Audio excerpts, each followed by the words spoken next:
Hey everybody, Marcus Engel here. Welcome to this episode of Compassion and Courage, Conversations in Healthcare. I'm your host, and this is the Compassionate Podcast, where I teach compassionate communication, provide perspective, and inspire resilience. Today, as often happens, I have in the studio with me the hotness. That is a mouthful. That's a lot of C's. Yeah, that's a A lot of lot of C's, C's. more than the seven C's of the world. That was a terrible joke. It was a dad That's a joke, bad dad bad joke. dad joke.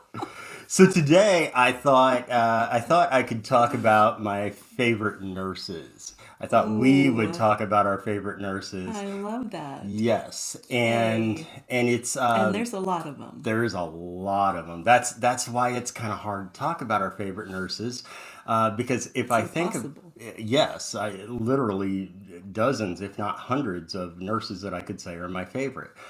People have heard me talk about Jennifer, who was the person who held my hand while I was in the emergency room and who said those two compassionate words, "I'm here," to me. Yes, Jennifer's one of my favorite nurses. Barb, who was with me for the majority of my hospitalization, of course, she's one of my favorite nurses. Yes. Then you have my three aunts that I grew up with that are all now retired, but all three nurses. Yes. So when I talk about my favorite nurses, there's a lot to pick from. But And right, I'm going to say, I'm going to go interrupt you ahead. and you're going to lose Yeah. your train of thought. But I think because of your books and because of you, Barb and Jenny are a lot of people's favorite nerds. Oh boy, I hope. I hope that their I know they example are. is for others too. Yeah, yeah, I hope I mean, so. we show up sometimes for you to speak, and we've had people where the whole crowd is wearing "I love Barb" Shirts that T-shirts say or "I "I want want to to be be a Barb," Barb." Yeah, which just is it's just amazing. so So, sweet and hope I didn't make you special. lose your train No, of no, thought. you're fine. But So right now though, if I had to pick my favorite nurses, it's really hard to pick anyone other than our daughters. I know. Yeah, my stepdaughter, your natural daughter, Taylor, has been an emergency room nurse here in Orlando for what, 3, 4, 5 years now. Yeah. And our daughter in law, Lexi, has been an ICU nurse here in Orlando for, gosh, 7, 8 years probably. Yeah. And so our daughters, my daughter and my daughter in They're law, just both their daughters. yeah, they're just both our daughters. And it's a little hard for us to talk about this right now because there's some bittersweet things going on with our daughter-in-law. Our daughter Lexi, she is getting ready to move and taking our son with her She to better. yeah, she I mean, better they have to stay together. to start nurse anesthetist school in Texas. And so, in the next several weeks, they will be uprooting from here in Orlando. We're very lucky that all three of our kids and their families have been here in town for years. And Jordan and Lexi are moving to Texas for her to start nurse anesthesia school. So, my daughters, how can I say that there's anybody that's my favorite other than our daughters? I know. It would be hard to pick someone over them, but they have to be included in the favorites. They are incredible nurses Yeah, on their own. I mean, and we aren't the only ones who think that. They get all kind of accomplishments and acknowledgments and awards. awards Yeah, regularly. They are incredible people and incredible nurses. you know what's something that's funny is whenever I'm at a speaking engagement and people find out that our daughters are nurses and they say, "Oh, well, you must have had such a great influence on them to become a nurse." No, wasn't me. It wasn't me. In fact, our daughter, before we were even married, I believe, was working as a CNA. And she was working in long-term care. She still has a heart for geriatrics, and she was the one who was in nursing. I think potentially even before you and I started dating. And Lexi was actually introduced to Jordan at one of my speaking engagements when she was a student nurse. And Jordan was there assisting with me and selling books. And so I can't take any kind of credit for the reason that our daughters became nurses. But I have to tell you, it's a little, it's almost like 3 decades later, 4 decades later, it's almost like sitting around my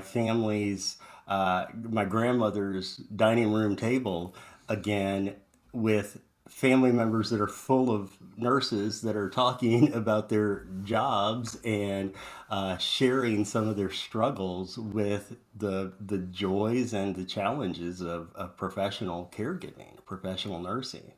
So it's to me it feels a little full circle, but more than anything, how can we not say that we are just bursting with pride at the fact that we have not only wonderful kids, but wonderful kids who have dedicated their lives to helping take care of sick, injured, vulnerable patients.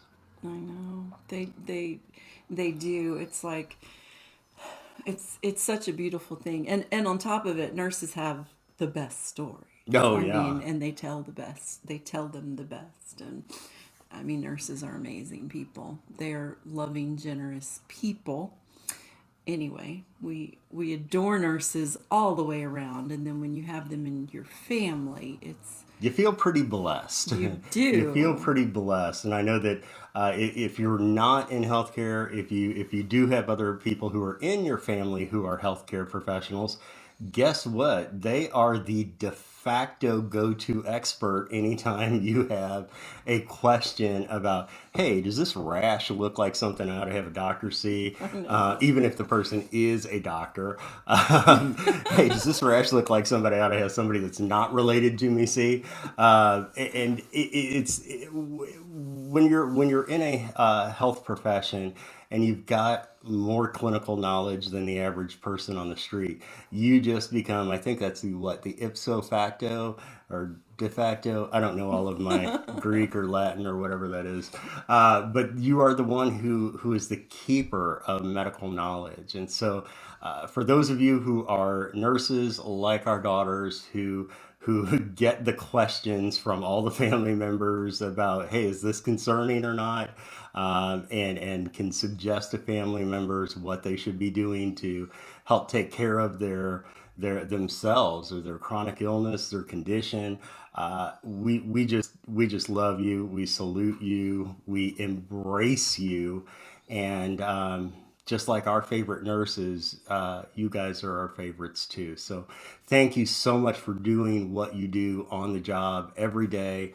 And happy Nurses Week, happy Hospitals Week, happy Patient Experience Week, all of those things that are occurring at this time of year to celebrate you, celebrate one another too.